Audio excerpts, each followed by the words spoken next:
Gaurav Samant is joining us with more details on this. Gaurav, the Prime Minister in Italy has already been part of two extremely crucial bilaterals. What do you think will really be the takeaway first from the bilateral with France, with President Macron? So these are extremely crucial meetings that are taking place, and these are a part of a series of bilaterals and multilaterals that India has been having. You'd recall that Prime Minister Narendra Modi has been big on engaging world partners, and India has emerged as a major voice for the global south.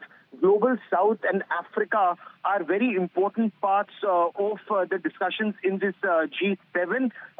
India, of course, as you well know, has been a critical part now for the past 5 years of the outreach as far as the G7 is concerned, and India has also successfully conducted G20 when all these leaders were in India, were in Delhi. So as far as India and France are concerned, India and France, apart from defense, clean energy space, they've been engaging on a number of issues and very close engagement on environment, on green and clean energy. Both countries have been having a lot of very detailed discussions. India's bought 36 Rafale fighter jets.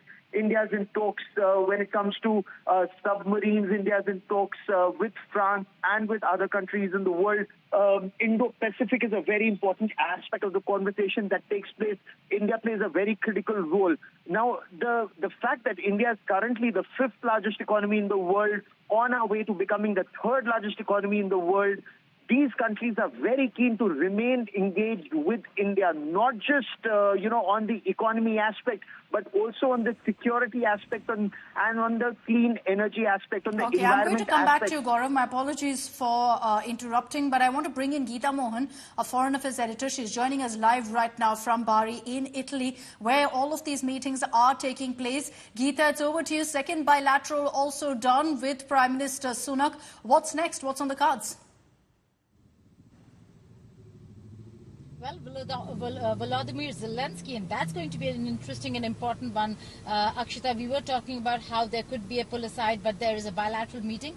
Immediately after Rishi Sunak, it's Zelenskyy who is going to meet. So the focus of Russia-Ukraine was yesterday amongst the G7 leaders, and today with Prime Minister Narendra Modi meeting Zelenskyy, a very crucial and critical one.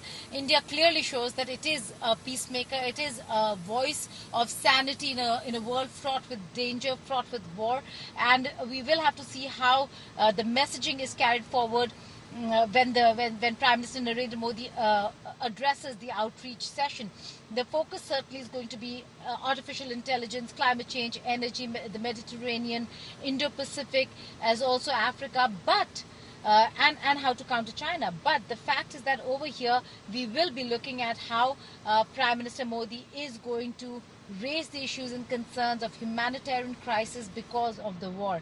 Zelenskyy already during his meetings yesterday had a huge pledge by the G7 leaders, a security pact, a 10-year security pact with about $50 billion that would be used from the Russian foreign interests from the Russian foreign assets that have been frozen. So that's a very important decision that has come from the world leaders here.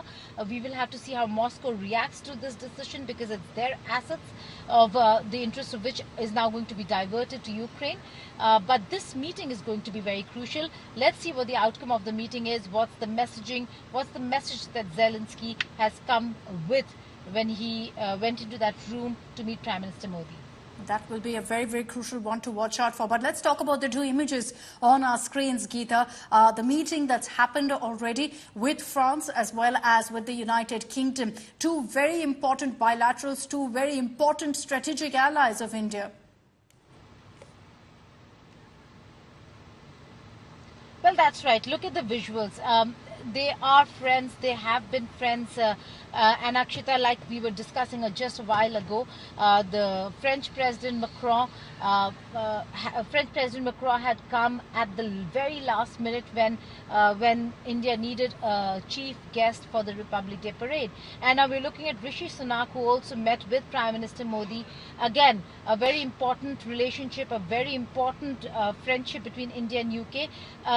There have been problems. There are niggling interesting areas. We're still looking at how the two countries are going to come forward with a free trade agreement. There had been announcements of this Diwali and this Christmas, so on and so forth, but now they're inching closer. We do not know whether there's going to be full-fledged free trade agreement, but there certainly are elections in the UK. Rishi Sunak looks in a very, very tight spot. So if the Labour returns, is it going to be difficult for India to then strike a deal, or will there have to be a restart of conversations? These are critical areas that we'll have to look at. Foreign policy certainly a continuum when it comes to India. The Indian Premier here meeting the world leaders with third mandate for the third time. So it is very important, and the world leaders now know that they can move forward with whatever they have. Barring a few countries, there isn't much of a change in other countries, but these countries where there are elections, there could be change. So let's see what the conversations are going to be with Rishi Sunak as well as Macron, because both of them are headed into polls. So we'll wait for a communication that is expected on what really was discussed in these two bilaterals. And of course, as Geeta tells us, coming up are also a series of very important meetings, including one with Zelenskyy. We'll be tracking all the latest updates coming in from Italy, from the G7 summit, and the sidelines of which you're seeing these bilaterals also taking place with some of the most important allies of India. Thanks very much, Geeta, for joining us with all of those details.